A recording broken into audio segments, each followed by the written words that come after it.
자, 30번. 다음 중 건축법상 내용으로서 옳은 설명은 우리 건축법상 도로는 보행과 자동차 둘 다 가능한 너비 4m 이상 도로로서 여기까지 좋은데 예정도로를 포함하지 않는다가 틀렸죠. 예정도로도 포함합니다. 이번에 건축물의 대지는 도로에 4m에서 접하는 게 아니죠. 이게 대지도로 관계인데 2m 접하면 됩니다. 드나들기만 하면 되니까 2m 접하는 거죠.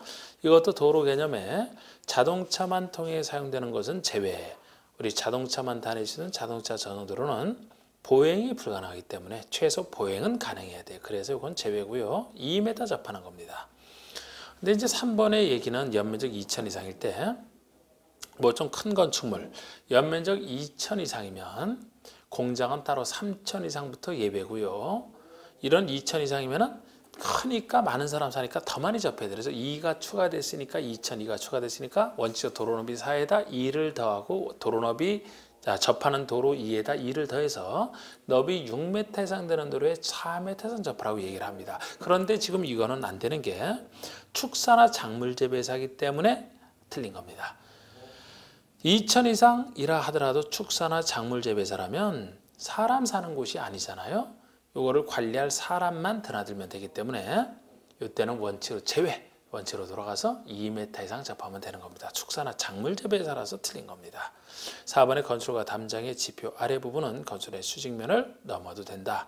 이게 정답이 되는 게 건축과 담장이 건축의 수직면을 넘어서는 안 되죠. 안 되는데 지하는 넘어도 됩니다. 지표 아래 부분 지하는 지하로 사람 다니는 거 없으니까 그래서 맞고요.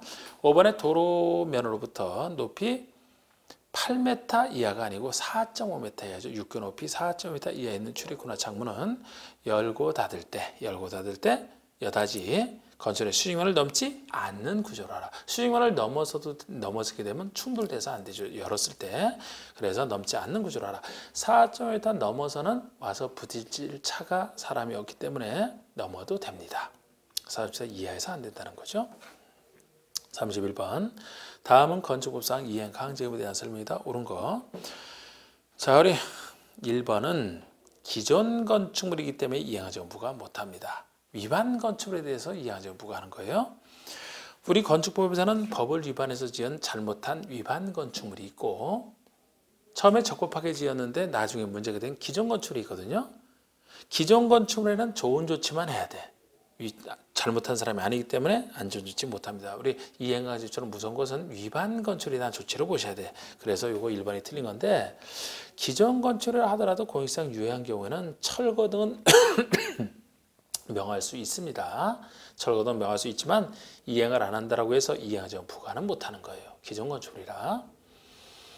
그 대신 철거를 명했을 때는 시가 보상, 정당한 보상은 해줘야 됩니다. 기존 건축물은요. 근데 위반 건축물은 정당한 보상 안 해주죠. 여러 가지 불이익만. 그리고 2번, 3번이 얼마를 부과하는지 얘기인데 우리 건축법에서는 중대한 위반 4가지, 중대한 위반 4가지, 그리고 기타 위반을 이렇게 둘로 나눕니다. 중대한 위반이 건폐율과 용적률을 초과했다. 이거를 초과했다라든지 아니면 건축 허가나 건축 신고 없이 건축한 이거 4가지를 중대한 위반으로 보거든요. 이 중대한 위반일 때는 약 시가 표준액, 지원수와 시가 표준액의 50%가 최대치다 이렇게 보시면 돼요. 근데 그 50%에다가 이 위반 정도가 4가지가 약간은 다르기 때문에 약 50%에다가 이 비율을 곱해주는데 100%에서부터 90, 80, 70까지 되거든요. 이 중에서 제일 중대한 위반이 허가 없이 무허가로 건축한 거 아닙니까? 이것이 제일 중대한 위반이라 이것이 100%를 곱해주는 거예요. 100% 1을. 제일 간단한 게 신고, 제일 가벼운 건축이 신고이기 때문에 이것이 제일 간단한 것이고 이 둘 중에선 용적률 초과가 무서운 것이죠.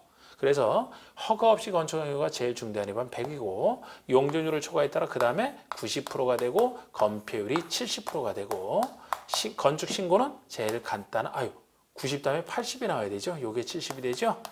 100, 90, 80, 70이 되는 겁니다. 제일 센 위반, 제일 간단한 위반 이 중에서는 요게 제일 세니까 그래서 2번 보시면 건축으로 허가 없이 건축했다. 무허가로 건축한 경우죠. 그러면 이행가액은 제곱미터당 시가 표준액의 150%의 위반 면적을 곱한 금액, 즉 제곱미터의 50%에 상당하는 그런 금액 이하 범위에서 그 금액이 최대치죠. 50%가 최대치고 그 이하 범위에서 뭐를 각각 곱해주느냐. 100분의 90을 곱한 게 아니고 100분의 100을 곱해줘야 되죠. 100%짜리니까. 3번이 맞는 게 건표를 초과했다 그러면은 제곱미터 시값 해주는 게 50% 곱하기 이 범위에서 곱한 금액 이하 범위에서 다시 80%를 곱해야 되죠. 건표니까 80%를 곱해야 되죠. 그리고 만약에 이 네 가지 위반이 아니다 그러면 시값 해주는 게 10% 범위 내에서 정합니다. 10%가 최대치가 되는 거예요. 중개 실무는 다릅니다. 지금 시가 표준을 기준으로 하되 이렇게 하고요. 4번의 허가권자는 최초의 명령이 있은 날을 기준으로 하여 1년에 한 번씩 명령이 이행될 때 부과하는 거. 1년에 한 번씩이 아니고 1년에 2회 이내에서. 중개 실무는 1년에 한 번씩이죠. 우리 농지법에서 1년에 한 번인데 건축상 이행하자면 1년에 2회 이내에서니까 한 번도 좋고 두 번까지 가능하다는 거예요. 1년에 2회 이내에서. 그 다음에 5번의 허가권자는 시정 명령을 받은 자가 명령을 이행했어요. 그럼 목적 달성이 됐으니까 당연히 새로운 이행하지금 부과는 즉시 중지를 해야 되겠죠. 그러나 이미 부과된 이행하지금은 징수를 감면할 수 있다가 틀렸어요. 징수를 해야 됩니다. 감면할 수 있는 게 아니고. 만약 감면할 수 있다면 누가 돈 내겠습니까? 안 내고 버티다가 나중에 명령 이행한 다음에 깎아달라겠지. 그래서 이미 부과된 것은 징수를 해야 됩니다. 32번 주택부상 용어에 대한 설명으로서 옳지 않은 거 됐는데 건축법과 약간 다른 부분 특례죠. 다른 부분대로 우리 주택법상 단독에서는요. 단독, 다중, 다가구만 얘기합니다. 건축법과 달리 공관은 안 들어가니까 공관은 주택법 따라 짓는 게 아니라고 보는 겁니다. 공동은 아파트 연립 다세대만 얘기해요. 기숙사가 빠지는 게 건축법과 차이점이죠. 주택법에서는 기숙사는 주택이 아니고 준주택에 들어갑니다. 우리 준주택이 오노다기 했던 거 아닙니까? 이번에 한국토지주택공사가 건설하는 주택은 오노다기가 준수가 혹시 또 오노다기 했는데 또 모르실까봐 오피스텔, 노인복지주택, 다중생활시설, 기숙사를 얘기하잖아요. 이번에 한국토지주택공사가 건설하는 주택은 국민주택에 속한다. 이게 틀린 겁니다. LH공사가 건설했다고 다 국민주택이 아니죠. 국민주택 규모 이하가 들어갔을 때만 국민주택입니다. 국민주택 규모를 넘었으면 민영주택이 되는 거죠. 그래서 이게 틀렸고 다시 정확히 말씀드리면 우리 국민주택의 개념이라는 것은 여기처럼 공공사업체가 건설하거나 아니면 공공이 건설을 안 했다 하더라도 국가지자체 재정이 투입되거나 주택도시금이 투입돼서 지은 걸 전제로 해서 둘 다 국민주택 규모 이하를 갖췄을 때 국민주택이라고 하는 거예요. 국민주택 규모라면 전용면적 85제곱미터 이하를 얘기하잖아요. 물론 수도권이 아닌 지방 중에서 도시지역이 아닌 읍면만 100 이하까지 가능한 게 국민주택 규모입니다. 그래서 이 국민주택 규모가 아닌 것은 다 국민주택이 아닌 것을 다 민영이라고 하잖아요. 자, 3번의 수도권에 소재한 읍면지역에서 국민주택 규모는 85 이하. 수도권에 소재한 곳이기 때문에 85 이하가 맞는 거예요. 우리 수도권에 소재하지 아니하고 도시지역이 아닌 읍면에서만 100 이하 아닙니까? 그리고 4번, 5번은 이 두 가지 숫자 좀 구별하라고 낸 건데요. 보통 하나의 단지가 있어도 서로 왔다 갔다 하기 힘든 철도나 고속도로나 일반도로나 철도나 고속도로나 국도나 지방도 정도로 분리된 단지라면은 왔다 갔다 힘드니까 이걸 별개 단지로 보거든요. 규모에 상관없이. 그런데 그 중에서 4번, 5번은 일반 도로로 분리가 돼 있다라면 적어도 폭이 너비가 20m 이상은 일반 도로로 분리돼 있어야 왔다 갔다 하기 힘드니까 별개 단지로 본다는 겁니다.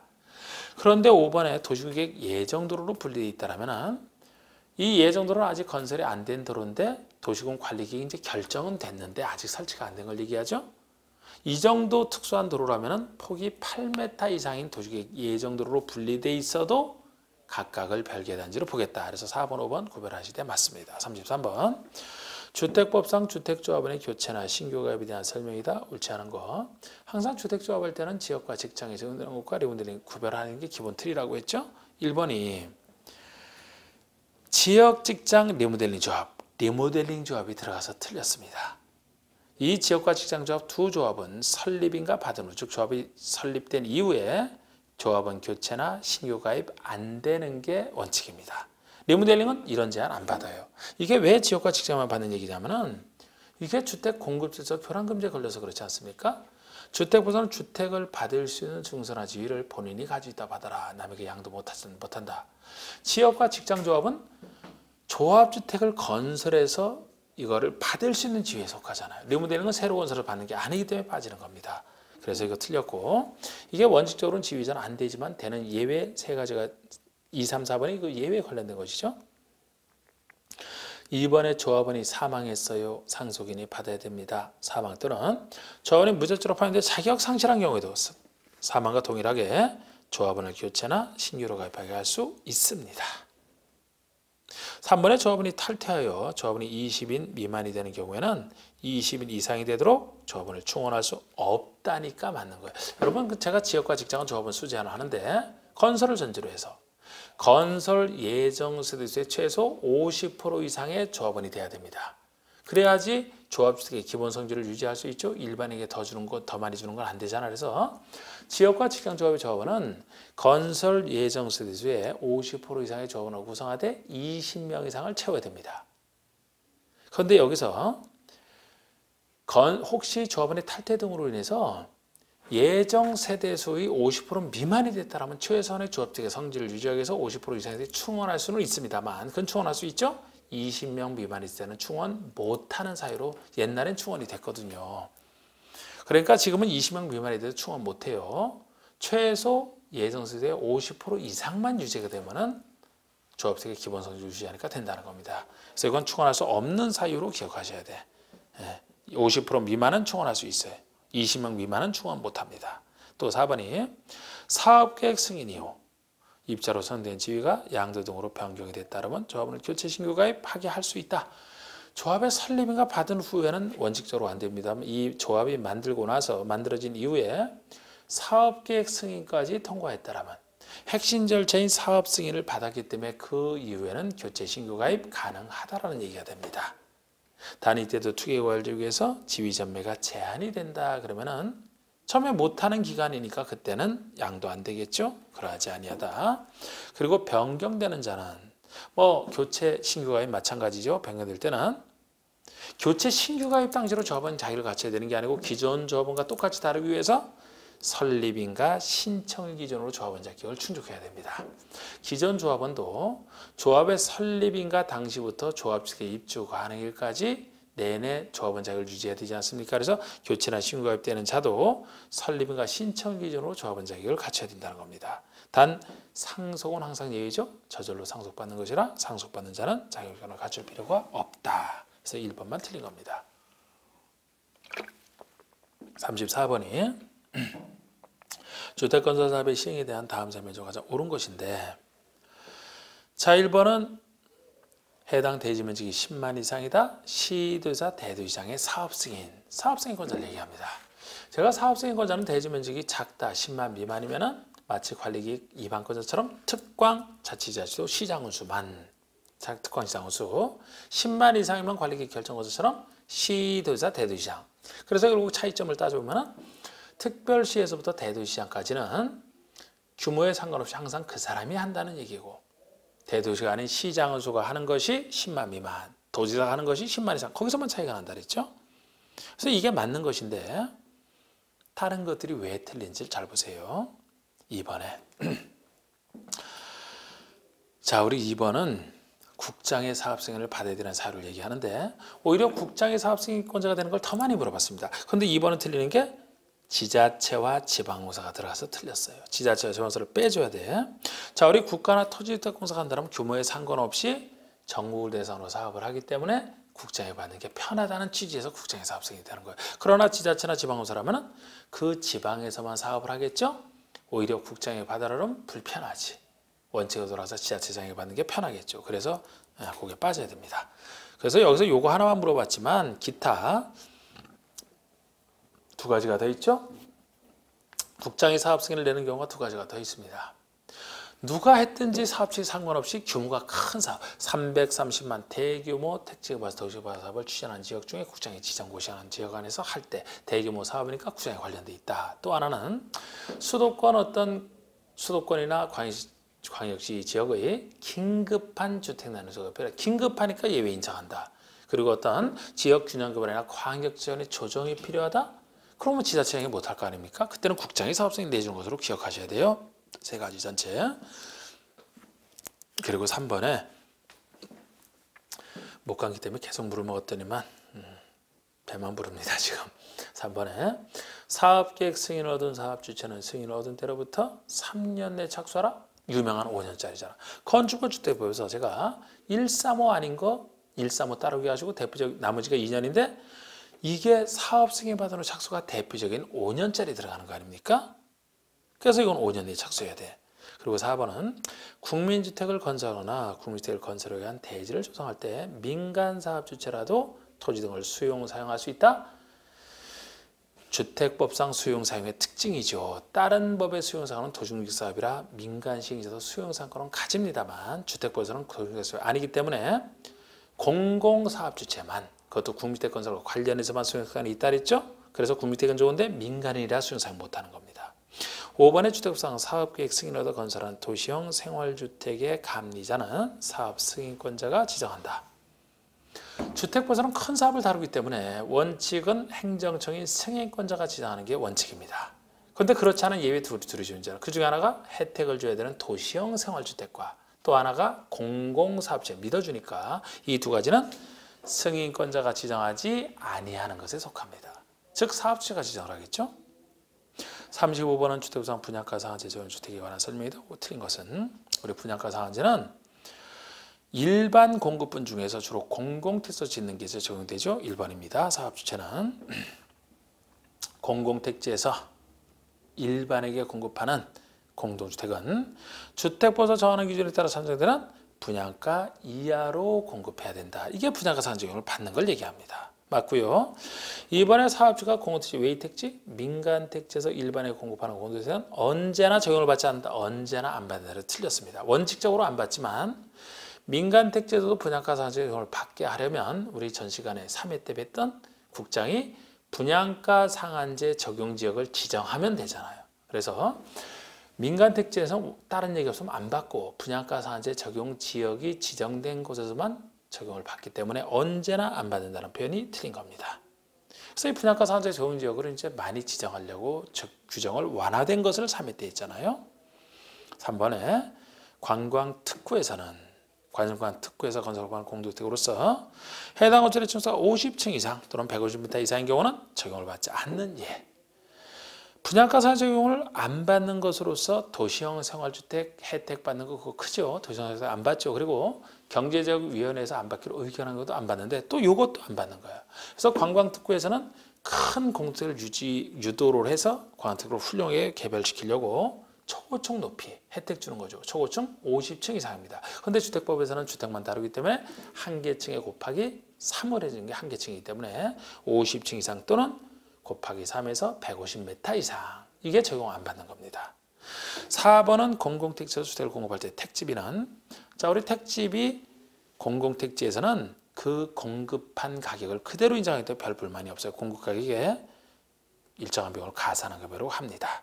그런데 5번에 민간택지에서는 불만이 많은데 분양가 상한제 적용지역에서 주택을 공급할 때 이 분양가 상한제 적용지역이 민간택지에서 적용받는 걸 전제로 하는 거 아닙니까? 실제 매입가가 있어도 매입가를 인정하는 게 아니고 감정평가액의 일정을 가산하기 때문에 불만이 많은 거예요. 이걸 원칙이고 예외적으로 일정 요건 아주 까다로운 요건 하에서 매입가를 예외적으로 인정할 뿐이다. 네. 불만이 많은 겁니다. 36번에 주택법에서 사업을 공구별로 분할하여 시행하는 경우에 대한 설명이다. 옳지 않은 거. 자, 우리 공구별로 분할하여 시행할 때는 각 공구별로 300세대 이상 건축하는 거 맞습니다. 너무 작으면 안 돼. 각 공구별로 최소 300세대 이상. 2번은 다른 얘기인데 공구별로 분할하여 주택을 건설할 수 있는 단지는 최소 전체 세대수가 600세대 이상 이 얘기입니다. 자, 우리 공구별로 분할할 때는 이 정도는 돼야 분할이 가능하다는 거예요. 최소 둘로 나누고 각 공구로 300세는 건설되기 최소 전체가 600세대 이상은 되어야 공구별 사업이 가능하다는 그런 얘기가 되겠습니다. 3번의 사업 주체는 공구별로 할 때는 항상 최초 공구와 기타 공구를 나눠봐야 되죠. 최초 공구라면은 사업 승인 받은 때로부터 먼저 착수해야 되니까 그때로부터 5년 내 착수를 해야 됩니다. 맞아요. 4번의 3의 경우 최초 시행하는 공고 외의 공고 기타 공고라면은 기타 공고는 나중에 하는 것이라 사업 승인 받은 때부터 착수하는 게 아니죠. 최초 공고에 대한 착공 신고일 그때로부터 사업 승인 받은 때가 아니기 때문에 원칙으로 돌아서 2년이 되는 겁니다. 1.3하는 거 2년이니까 최초 착공 신고로부터 2년 내에 시작하라. 그렇습니다. 그리고 5번의 위 사의 경우에 착수에 내 공사를 착수하지 아니하면 사업 승인을 취소할 수 있다? 없어요. 여기는 없습니다. 우리 3번처럼 사업 승인 받고 나서 착수할 것을 안 하면 승인을 취소할 수 있다에 들어가지만 4번 기타 공고는 승인 받은 때부터 하는 착수가 아니잖아요. 최초 착공시로부터 하는 착수라 그때까지 안 한다고 해서 승인을 취소할 수는 없습니다. 사업 승인 받고 나서 착수를 할 걸 안 할 때 취소하는 것이라. 그래서 5번이 틀린 겁니다. 37번. 주택부산 주택의 공급에 대한 설명으로 옳지 않은 것을 했는데 자, 등록사업자 민간 출신이죠. 등록사 주택의 입주자를 모집할 때는 시장으로서의 승인. 이게 입주자 모집 승인입니다. 이거 우리 신설된 조합원 모집할 때 신고랑 착각하시면 안 돼요. 그건 새로 지역 직장 조합원 모집할 때 신고고 요거는 입주자 모집할 때야. 어느 사업체든 입주자 모집할 때는 분양은 얼마 해야겠다 그런 것까지 해서 다 승인받는 걸 얘기합니다. 그래서 입주자 모집할 때는 보통 시장 등에 승인받아서 하는 거예요. 그런데 이건 주택의 입주자고 복리설은 주택이 아니기 때문에 복리설의 입주자를 모집할 때는 간단하게 신고로 충분합니다. 그런데 이러한 승인 신고는 민간인이 모집할 때 얘기고 공공이 모집할 때는 믿어주기 때문에 이런 승인 신고는 필요 없다라는 것까지 구조죠. 그래서 이건 민간인이기 때문에 승인받는 거 맞고 2번은 토지주택공사라면 공공사업체 아닙니까? 토지주택공사가 입주자 모집할 때니까 시장 등의 승인을 받지 아니한다가 맞는 겁니다. 3번은 민간사업체가 복리시설 입주자를 모집한다. 복리시설 입주자죠? 그러니까 시장으로서의 승인이 아니고 신고로 해야 돼요. 상가 등 복리시설은 신고. 그 다음에 4번의 지방공사가 총지분의 50%를 초과하여 출자한 부동산 투자회사. 자, 우리 주택법에서는 부동산 투자회사가 전체 공공이 50%를 초과하여 출조하여 만들었다. 그러면 공공처럼 봐주시면 돼요. 특히 토지주택공사처럼 봐주시면 돼요. 여기는 지방공사가 공공이죠. 50%를 초과하여 출자한 부동산 투자니까 공처럼 봐야 되니까 입주자 모집할 때 시장 등의 승인을 받지 아니한다가 맞는 겁니다. 그리고 5번은 사업주체는 국가유공자나 장애에게는 입주자 모집 정보를 달리 정하여 별도로 할 수 이게 특별공급 얘기죠. 이렇게 할 수 있습니다. 38번 보시면 주택법상 토지임대부 분양주택에 대한 설명이다 옳지 않은 거. 이게 반쪽 아파트라고 하는 거 아닙니까? 분양을 받는데 주택값만 지고 하고 주택만 분양받았지 토지는 분양받지 않았기 때문에 토지는 지은 사람이 가지고 있는 반급 아파트. 그래서 이거는 이제 그 주택을 분양받은 자 서민을 위한 보호 조치가 필요한 거예요. 토지 임차인 보호죠. 자, 옳지 않은 것을 했는데 1번은 그냥 단순히 맞습니다. 토지 임대부 분양주택에 대한 토지에 대한 임대차를 맺겠죠. 임대 기간은 40년이 최대죠. 40년대로 하되 주택 소유자 75% 이상, 약 4분의 3, 75% 이상의 계약 갱신을 청구하면 40년 범위 내에서 갱신할 수 있습니다. 2번 주택을 공급받은 자가 토지주자 임대차 계약 체결했다? 그러면 그 주택의 구분소유권을 목적으로 하는 그 토지 위에 지상권이 설정된 효과가 생깁니다. 그러니까 채권 계약인 임대차 계약을 체결했지만 토지 임차인 즉 주택 소유자 보호를 위해서 지상권이 설정된 이런 물권적 효과가 생기다. 지상권 설정 효과가 생긴다는 겁니다. 임차인 보호를 위해서.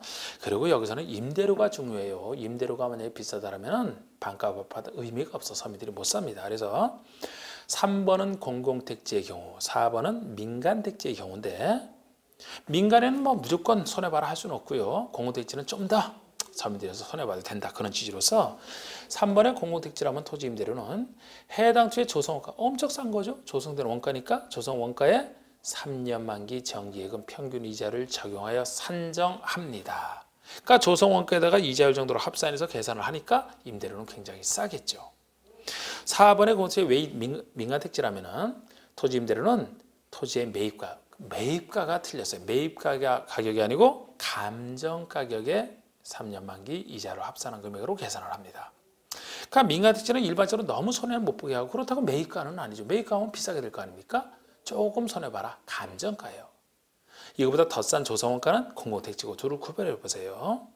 그리고 5번에 토지 소유자는 토지 임대료 약정을 체결한 후에 2년이 지나기 전에는 임대료 증액을 청구할 수 없다. 최소 2년 지나야지만 청구가. 여기 2년은 주택법에 나오는 거 아닙니까?